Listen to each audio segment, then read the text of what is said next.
Hello everyone, I am Camry Widmer with RodeoKids.com and the Performance Pony Company, and now we're going to talk about split reins.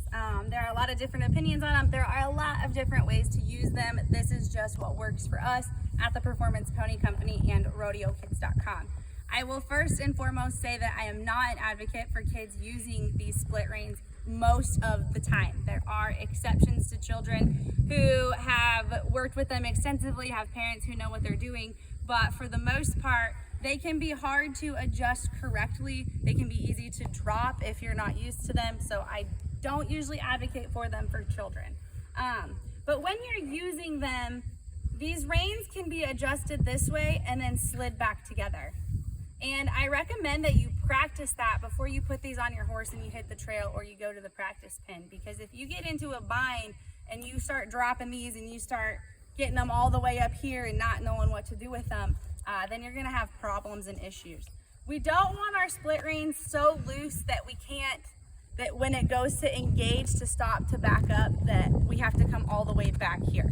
Once we get back here, we start losing our power, and then we have to start leaning, and then we give our horse the power because they're confused and they don't know what we want. So we just want to make sure that those reins are in a place that we can tighten up and turn as needed, or that we can go to one hand and still be active as soon as we need to be active. So just be cautious of that with your split reins.